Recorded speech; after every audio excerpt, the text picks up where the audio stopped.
Hey, what's up mga kaballers? Maligayang pagbabalik sa aking channel. Halina't pag-usapan natin ang balitang Denver Nuggets nagreklamo na sa Timberwolves sa tambalitang Warriors sign na ng bagong player. Tara na't pag-usapan natin yan dito sa Basketball Hotshot.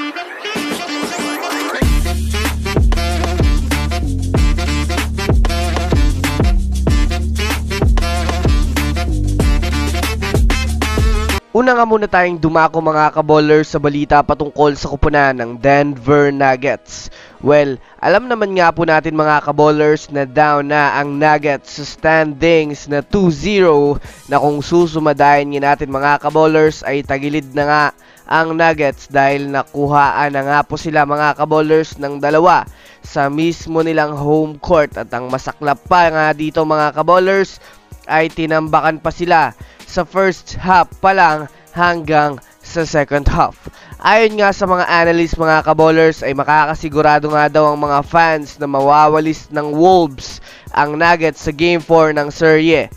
Malaking advantage na nga sana mga kaballers ang pagkawala ni Rudy Gobert para sa Nuggets, ngunit pinatunayan pa rin mga kaballers ng second unit ng Timberwolves na kaya nilang mag-step up sa team.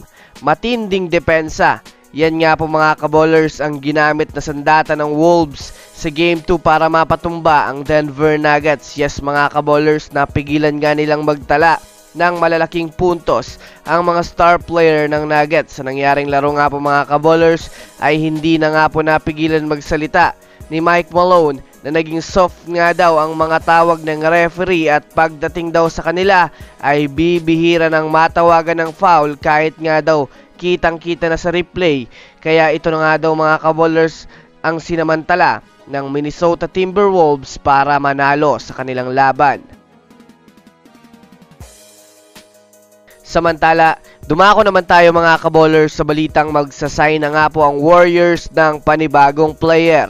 Well, sa pinakabagong balita nga po mga kaballers na inilabas ngayon ay handa na nga daw ang front office ng Warriors ngayon mga kaballers maghanap ng mga player na available na maaaring makatulong sa lineup ng Warriors.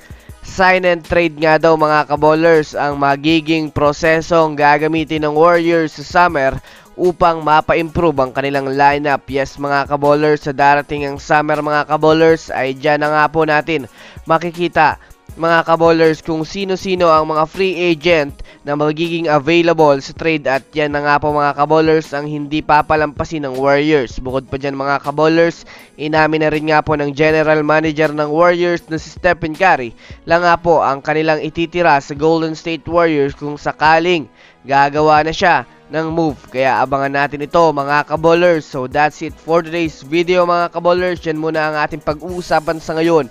Pindutin ang subscribe and hit nyo na rin ang notification bell para sa mga susunod na update sa mundo ng basketball. Again, this is Basketball Hotshots. Thanks for watching.